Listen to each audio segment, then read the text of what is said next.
Dan. Hola, ¿cómo están?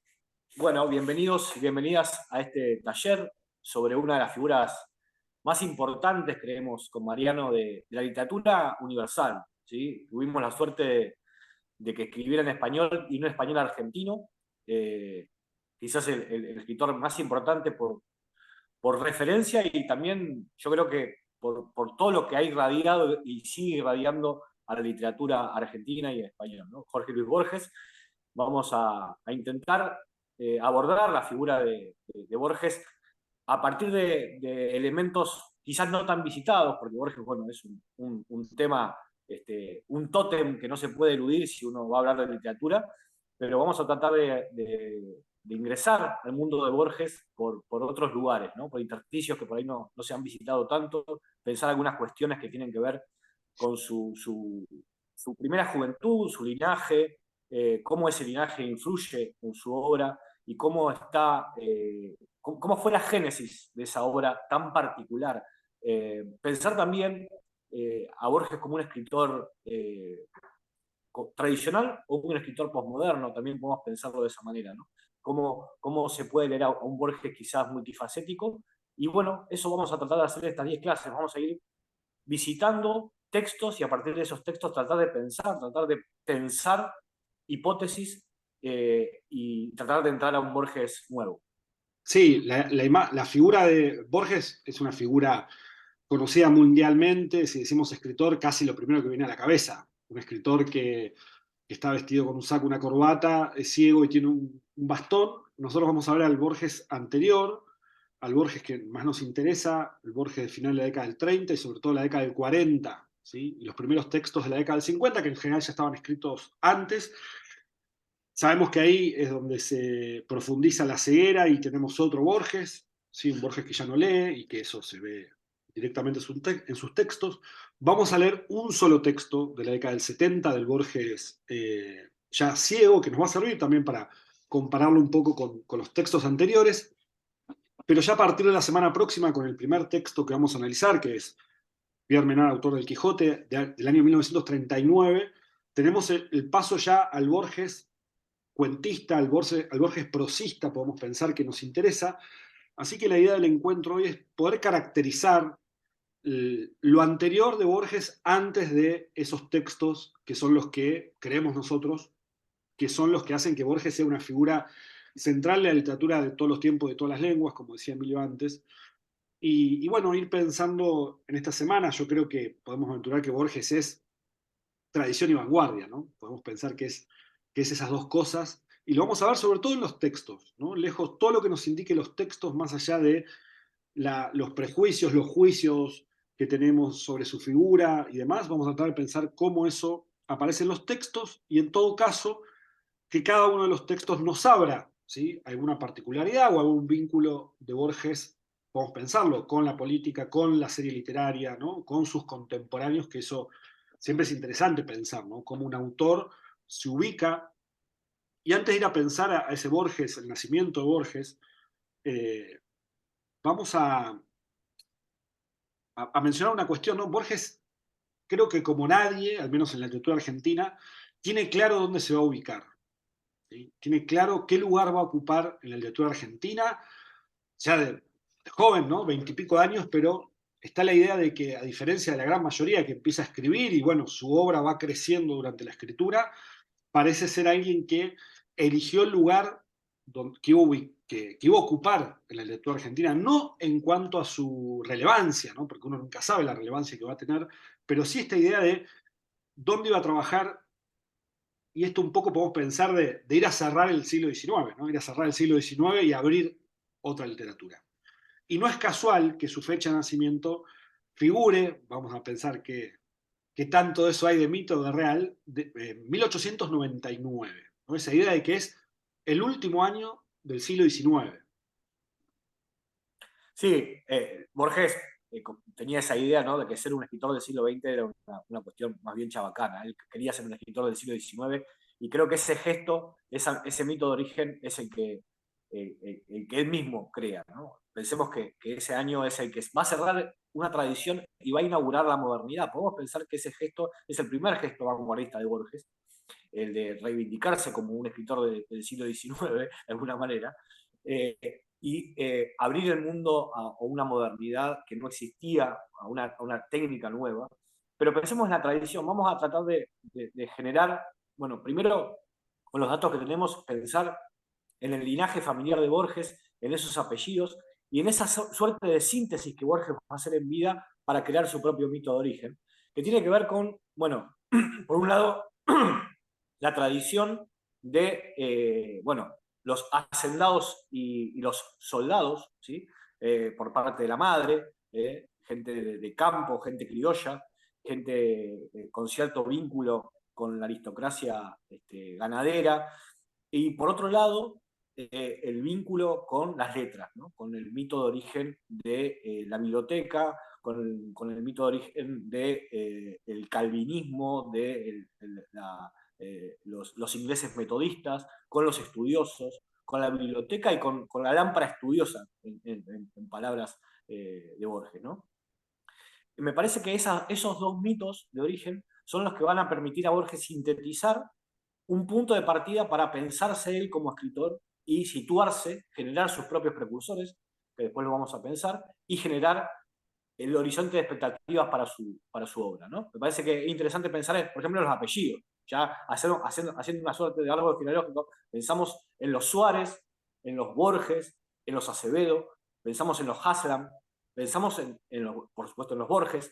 Todos esos apellidos tienen casi como si fuese una torre de Babel, ¿sí? Una torre de Babel de elementos que van a aparecer en su obra de forma homeopática. Pensemos en los Borges como ese origen eh, eh, portugués, el origen judío de Acevedo, ¿sí? Judíos portugueses también por el lado de Acevedo, criollos, Haslam, todo lo que tiene que ver con Inglaterra, lo que tiene que ver con lo nórdico. Bueno, todo ese linaje luego se va a traslucir en elementos que van a aparecer en su obra de forma sucesiva, ¿no?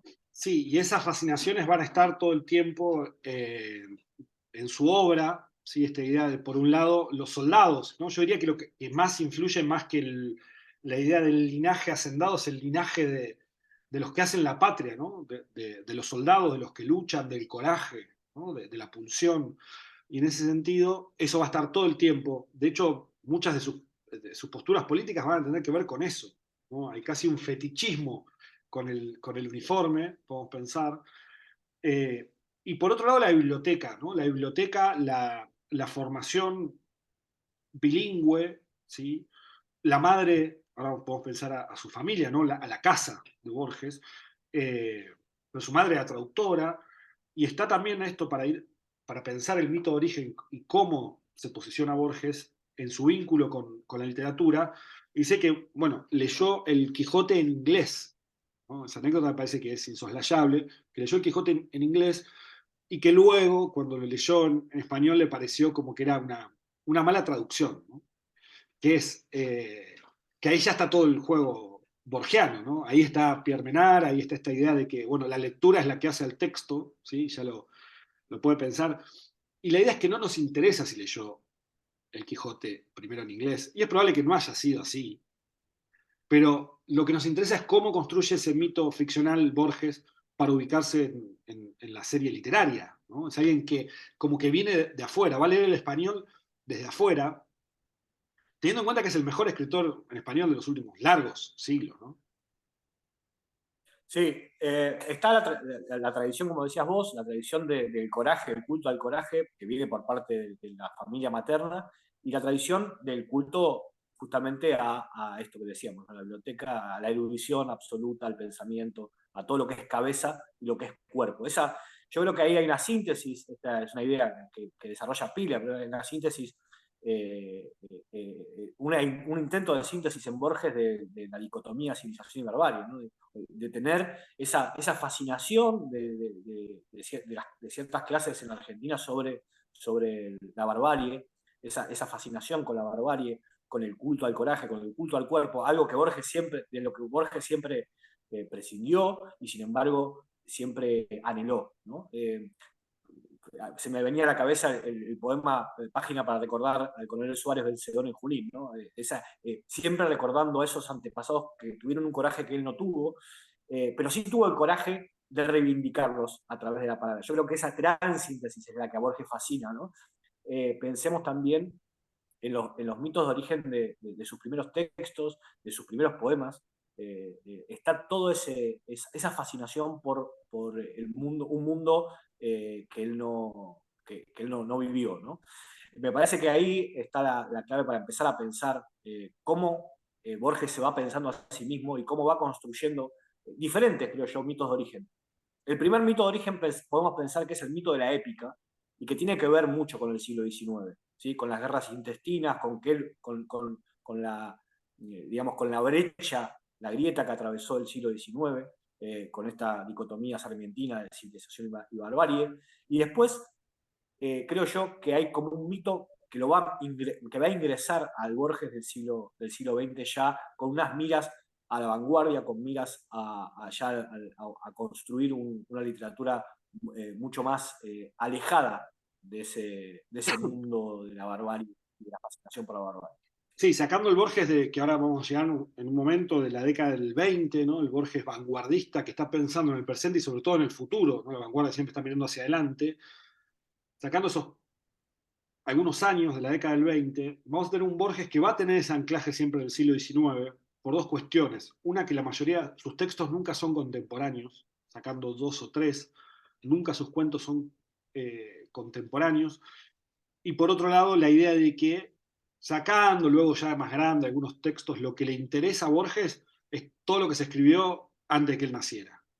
¿Sí? Hay muy pocos elogios o atención o lecturas de contemporáneos, con esta idea de que, muy inteligente, que decía que no le gustaba leer novelas, que había leído dos o tres novelas en su vida, evitaba tener que hablar de los grandes novelistas del siglo XX, ¿no? Entonces, en ese sentido, hay un personaje bastante maligno, ¿no? En esta idea de desdeñar a todos sus contemporáneos, pero esta idea de anclaje en el siglo XIX, ¿no? O principio del XX, Stevenson, Kipling, Chesterton, esos escritores de segunda línea, podemos pensar, o muy populares en el mundo anglosajón y que no eran parte del canon de un escritor argentino, ¿no? Entonces lo que hace es correr el eje, es decir, los escritores importantes son estos, y salir de esas discusiones. Bien, Borges se crió con su madre, Leonora Acevedo, un personaje muy, muy particular por lo que sabemos de los diarios de Biot y demás, un personaje muy, muy, muy, muy gracioso, muy picante, ¿no? Que creo que mucho del humor ácido de Borges viene de ahí, viene de la madre, y que vivió con él, bueno, a los 70 años de Borges aproximadamente. Nora, su hermana, que era una gran, gran artista plástica, ¿no? que se encargó de ilustrar todas las revistas de vanguardia en las que participó Borges en la década del 20, y el padre, ¿no? El padre que era abogado, pero que daba clases de psicología, del que hereda hay ciertas ideas, bueno, se me ocurren tres cosas fundamentales que hereda el padre. Una tiene que ver con las ideas políticas filosóficas, ¿no? Esta idea de cierto anarquismo conservador, por un lado, hereda la amistad con Macedonio Fernández, que es una de las mejores herencias que se pueden tener en la vida, y sobre todo la de Macedonio Fernández, que creo que vamos a tener que dedicarle un momento porque es un poco lo que significa poner de maestro a Macedonio Fernández y dónde lo ubica, y hereda del padre también la ceguera, ¿no? Entonces, parece que esas tres herencias son fundamentales en el Borges ya de la década del 30 y del 40, ¿no? Sí, esa herencia que podemos pensar como una carga, que es la ceguera, está sintetizada. Yo creo que esas tres herencias que vos decís están sintetizadas en la biblioteca del padre. Él dice que el padre, lo mejor que le legó el padre fue la biblioteca. Siempre habla de esa imagen, ¿no? Que le dijo, bueno, acá está esta biblioteca, que el padre nunca le dijo lo que había que leer. Dice, mi padre nunca me dijo, tenés que leer este libro, ¿sí? Sino que él fue un lector hedonista. Él se acercó a la biblioteca del padre con total libertad y él fue eligiendo ese camino. Siempre hay como un culto de Borges al padre. si bien siempre estuvo más apegado a la madre, siempre está como esa cosa mítica del padre. Y me parece que tiene que ver también con cierta modestia, ¿sí? Que me parece que Borges admiraba en Jorge Borges, en el padre, ¿no? Pensemos en ese Borges pequeño, en ese Borges niño, que vive en un mundo, digamos, un mundo dual, ¿no? Un mundo, como decíamos, el mundo de los Acevedo y el mundo de los Borges, y que empieza a tener contacto con el mundo de los mayores también. Pensaba en la abuela de Borges, ¿no? Que era una gran conocedora de la Biblia. Decía Borges que alguien hacía una mención a un pasaje bíblico y la abuela decía, bueno, esto es el libro de Job, versículo tanto, pasaje tanto, y así dice, conocía la Biblia de memoria. Seguramente no la conocía de memoria, pero tenía un gran conocimiento de las escrituras. Entonces había como esa cierta pasión por la erudición. Y después, con lo que decías de Leonor, me parece interesante pensarlo así, que cierto arte de injuriar que Borges manejaba muy bien y que el círculo de Borges manejaba muy bien, viene por parte de Leonor Acevedo y viene también por parte de Macedonio Fernández, ¿no? Otro gran polemista y conocedor del arte de injuriar. Bien, siguiendo ahí el recorrido biográfico que nos va a servir para pensar varias cuestiones, está en el viaje a Europa, ¿no? El viaje a Europa que es motivado por la búsqueda del padre, ¿no? De poder contrarrestar o demorar la ceguera. Entonces viajan a Europa, ¿no? Están en España, están en Ginebra, y pasa del año 14 al 21, ¿sí? Que son años fundamentales para la formación, ¿no? La formación de Borges, la formación en lectura de otras lenguas, con el acercamiento a la lectura, ¿no? Ahí vamos a tener un Borges que empieza también a dialogar y acercarse, ¿no? A la vanguardia. En este caso, la vanguardia española no fue de las más atractivas, pero es la que le tocó, ¿no? De conocer en España el ultraísmo, que ahora podemos mencionar alguna cuestión, pero que, bueno, surgía como respuesta a lo que estaba canonizado, que era el modernismo de Rubén Darío, ¿no? Esta idea de las vanguardias de la década del 20, un grupo al menos en la poesía, se parece bastante a la pintura, ¿no? Esta idea de que se juntan 10, 15, lanzan un manifiesto y se ponen a publicar textos. En general duraron poco tiempo, ¿no? Envejecieron muy pronto las vanguardias, pero esta idea de que van a estar pensando en el futuro, de que hay que romper, de que hay que crear lo nuevo, y que lo único que interesa es lo nuevo y la juventud, solo la juventud va a ser lo nuevo, por eso tenemos este Borges del año 2021, cuando empieza a tener contacto, empieza a escribe un manifiesto ultraísta en España, y nos interesa sobre todo ese Borges que vuelve a Buenos Aires en el 21, con, tratando de, bueno, replicar en Buenos Aires el ultraísmo, y sobre todo hay algo ahí muy interesante que es el Borges que va a conocer o a redescubrir, a hiperbolizar, ¿no? A mirar y a escribir con fervor esa ciudad de Buenos Aires, que la está mirando con ojos extraños, que la está mirando con ojos casi de un europeo, ¿no? Sí, viene con pensemos que esos años son los años justamente del principio y final de la Primera Guerra Mundial. Hay todo un cisma, hay todo un movimiento de las vanguardias en Europa, y él, yo creo que vuelve justamente a pensar una Argentina más bien contada o heredada a partir de los relatos, ¿no? Viene a encontrarse con una Argentina distinta, con un Buenos Aires, mejor dicho, con un Buenos Aires distinto, y empieza, digamos, a gestarse el círculo que luego sería la centralidad de la cultura argentina de los años 30 y 40, ¿no? Empieza a gestarse con ese ímpetu. Yo creo que el gesto vanguardista en Borges, o por lo menos el gesto vanguardista ultraísta, ¿no? Digamos en este caso de la vanguardia del manifiesto, se apaga pronto. Él se da cuenta pronto que eso no da respuestas en Buenos Aires y empieza, digamos, queda como un gesto, digamos, de juventud, de modé, y inmediatamente él va a reubicar esa mirada a partir de esa nueva realidad que es de Buenos Aires de los años 30, ¿no? Sí, hay que pensar esta idea porque nos queda lejos, ¿no? De la imagen del viejo ciego con el bastón y demás, ese Borges de los veintipico, ¿no? Hay que pensar que es uno de los fundadores de la revista Prisma, que la revista Prisma era lo que se llamaba una revista mural, que es un afiche que pegaban en las calles, ¿no? Con poemas, todo muy, muy precario, porque no tenían ni siquiera dinero, pero el entusiasmo de salir a pegar los poemas en las paredes. Luego, sí, hay dos revistas que se fundan casi en forma simultánea. Una es Martín Fierro, ¿no? Que ahora nos vamos a detener en eso para ver qué personajes había ahí y cómo se empieza a armar un mito a partir de la centralidad de Macedonio Fernández, ¿no? Cómo esos jóvenes, sobre todo, bueno, Marechal, Borges y demás, van a crear esa imagen. Y luego está la revista que funda con Guiraldes, que es la revista Proa, ¿no? Quería leer un pequeño fragmento para tomar idea, ¿no? De lo que significaba la vanguardia en esos momentos y lo que significaba Borges y el entusiasmo de Borges, ¿no? En un momento la revista Proa, que duró 15 números, un año y pico, entre el año 1924 y 1925, escribe una carta para enviar a jóvenes poetas de Hispanoamérica, ¿no? Y la carta firmada por Borges y por Uraldes dice así: trabajamos en el sitio más libre y más duro del barco, mientras en los camarotes duermen los burgueses de la literatura.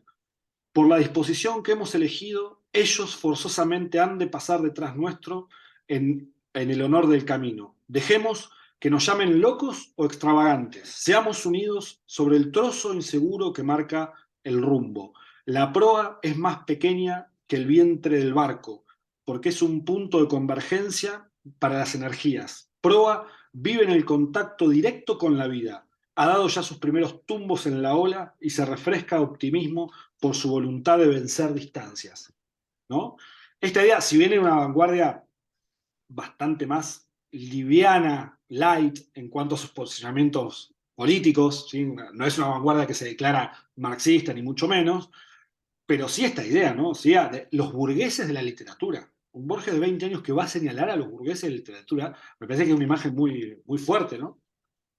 Sí, es una vanguardia estética, no política, ¿sí? Como podríamos pensar el surrealismo, el dadaísmo, quizás que tenía un componente político mucho más fuerte. Las vanguardias en Argentina, las vanguardias de esos años son vanguardias estéticas y tienen que ver con revolucionar un arte anquilosado, un arte ya con olor a naftalina, con olor a viejo, ir a pelearse justamente con esa tradición, ir a tratar de revitalizar esos anales de la literatura argentina. Entonces, lo que hace justamente es eso, ¿no? Tratar de plantar una bandera de aire fresco. Me parece que está bueno esta cuestión de pensar las revistas literarias, las vanguardias literarias a partir de las revistas. Me parece que eso podría dar para una clase entera, por supuesto, porque hay mucho para pensar en eso, en esos círculos. Pero en el caso de Borges me parece que su paso por esas vanguardias no tuvo una repercusión real, por decirlo de algún modo, en su obra. ¿Sí? O sea, fue haciendo su camino a medida que habitaba esas vanguardias, pero yo no veo esa relación total con su obra. ¿Sí? Es como que hizo un camino, perteneció, estuvo, firmó, pero no veo cómo permeó eso en su obra. ¿Sí? Quizás sí en su libro de poesía, los primeros poemas que él escribe, algunos intentos de los que él renegó, ¿sí? Haciendo loas a la Revolución Rusa y después dejó de lado, y le parecía, eran abominaciones para él, pero, pero bueno, se entiende por supuesto en un muchacho, ¿no? Se entiende esa búsqueda, esa mirada, pero es algo que él abandona rápidamente, me parece. Sí, me parece que lo principal que tiene que ver con, bueno, con ese fervor de Borges, sobre todo está con los personajes con los que empieza a rodearse, ¿no? Y esta idea, a mí me parece que podemos tener un segundo en Macedonio Fernández, una figura central de la cultura argentina, es la lateralidad total, es una figura que no hay nadie que se parezca a Macedonio Fernández, era un viejo ya en esa época, ¿sí? Era como un poco el padre, sin querer serlo, de toda esa camada, ¿no? Esa gran camada de los jóvenes escritores de la década del 20 que van a oponerse a Lugones, ¿no? Que se van a oponer, esta idea de los martinfierristas que van en contra de España como centralidad de literatura, en contra de Lugones, más allá de que Borges después lo homenajea, pero como la figura de lo viejo, y el viejo cronológicamente que tenían al lado, que era Macedonio Fernández, era algo milagroso, ¿no? Un tipo que, bueno, el humor de Borges es el humor de Macedonio Fernández, ¿no? Mucho del humor de Borges es heredado de la genialidad de Macedonio Fernández, que se ve en sus textos, y era un tipo completamente genial que no le interesaba la carrera de escritor. ¿Sí? Que escribía cosas sueltas, que escribe una novela que son todos prólogos, una novela que anuncia una forma de escribir que nunca llega, ¿no? Algo completamente extraño y que no se parece a nada. Y me parece que también tiene que ver la idea de ir a crear un faro que no es competencia, digamos, ¿no? Porque no le interesa eso a Macedonio Fernández, pero me parece que también habla muy bien de Borges y su grupo cercano de elegir esa figura tan extraña, tan alejada de lo que es el escritor oficial, ¿no? El escritor oficial del poder, que es Lugones. Tenemos este tipo que en joda fue candidato a presidente, para joder, digamos, ¿no? En chiste. Entonces me parece que es muy interesante esa cuestión de Borges. Podemos pensar que cierta cuestión que después vamos a ver en los textos. Porque Borges era el señor que escribió unos textos que son completamente delirantes, ¿no? Entonces me parece que esa idea, ¿no? de haber elegido a Macedonio como el faro, la referencia, se va a mantener en la escritura, me parece, durante toda la vida en Borges. Es absolutamente así. Yo creo que la imagen de Borges, de un escritor serio, de un escritor conservador, de un escritor, este, si se quiere, anquilosado, cuando uno lee realmente, se sumerge en la obra de Borges, se da cuenta que es una obra totalmente lúdica, absolutamente delirante, por momentos desopilante. Y eso es una herencia de Macedonio Fernández. Macedonio Fernández era la marginalidad absoluta en ese sentido, porque era un tipo que en esos años de ser escritor se suponía una seriedad, donde suponía un compromiso, donde suponía una cierta pertenencia a las fuerzas vivas de la sociedad. Macedonio era un lumpen, o sea, vivía en pensiones y iba olvidando su obra en las pensiones cuando se mudaba, no le importaba para nada la posteridad, tenía una relación con la cultura de aquellos que realmente son eruditos. O sea, le faltaba el respeto a cualquiera, o sea, porque tenía la capacidad de pensar eh, eh, en grandes ideas filosóficas y regalarlas en el camino, ¿no? Esa cosa casi generosa. Está este tema que vos decías, yo creo que toma Borges de Macedonio, el tema de la ficción especulativa, ¿no? Esta idea de escribir como si los textos ya estuvieran escritos, ¿no? O sea, hablar de los textos como si ya estuvieran escritos.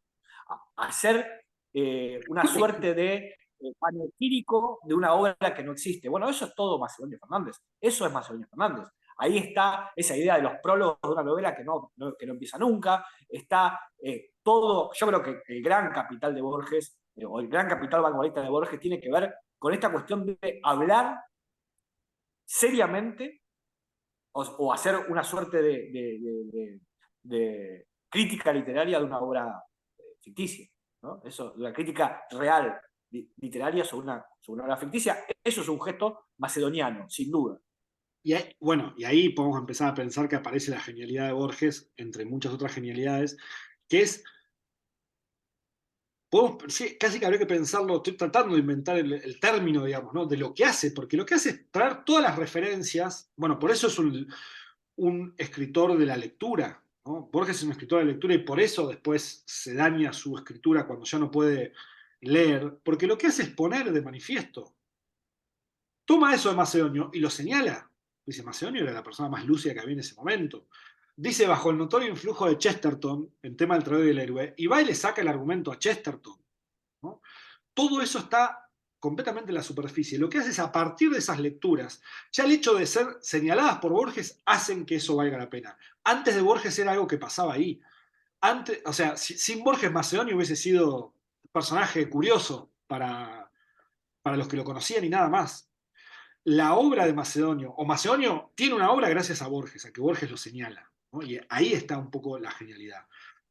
Me parece que hay que mencionar algunas cuestiones extraliterarias que van a perfilar un poco al Borges que nos interesa, ¿sí? El Borges ya de la década del 30, que tiene que ver con, bueno, hay una cuestión que lo va a marcar, o que al menos acá Fabián Casas, el poeta Fabián Casas, ensayista, va a plantear como algo central, que es su primer gran desencanto amoroso, ¿no? La idea de su enamoramiento de Nora Lange, y que, bueno, va a una fiesta con Nora Lange y ella se va con el poeta eh, Oliverio Girondo, ¿no? Y esa idea de que ahí empieza cierta tristeza en Borges, donde ahí se va cierto entusiasmo en Borges y se vuelve ese escritor triste de textos extraordinarios, ¿no?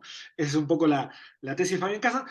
Y sí, hay que pensar, bueno, qué significó eso en la obra de Borges, ¿no? Que siempre quedó con eso ahí. De hecho, en el cuento El Aleph, ¿no? Cuando muere Beatriz Viterbo es el año en que él siente que pierde el amor de Nora Lange.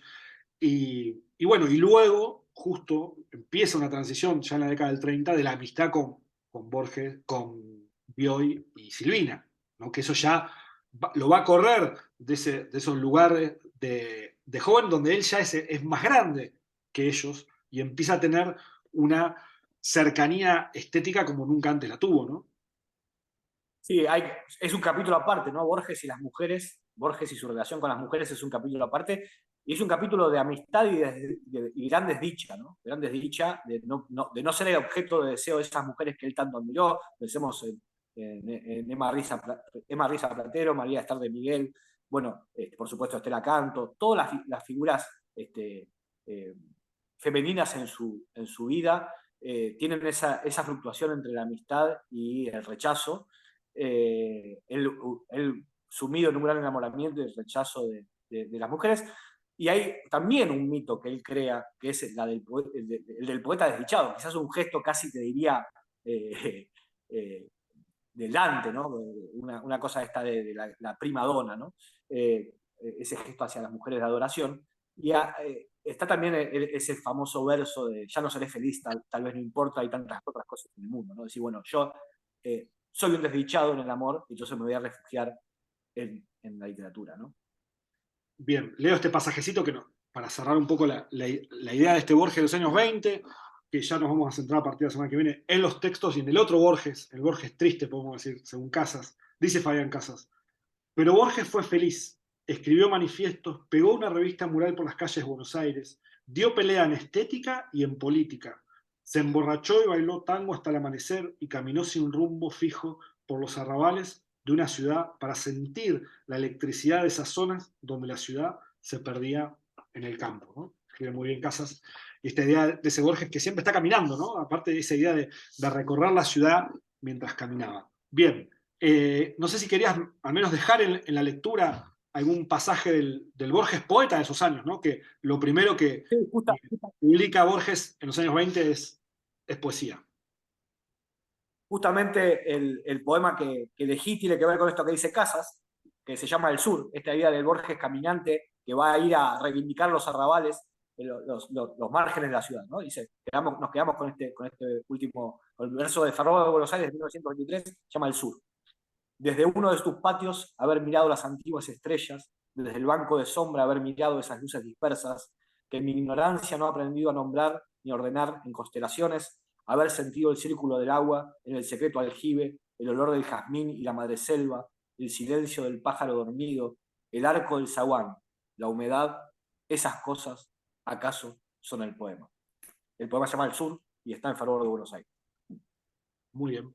La idea es que vamos a partir del próximo encuentro, ya vamos a ir a los textos, nos interesaba hacer esta caracterización, ¿no? Un poco eh, salir de esta imagen del poeta viejo, del poeta y escritor de ficción viejo, que solo es mente sin cuerpo, pensar ese Borges previo a los textos que nos interesan, que ya es a partir de la semana próxima eh, un texto de la década del 30, ¿no? De finales de la década del 30.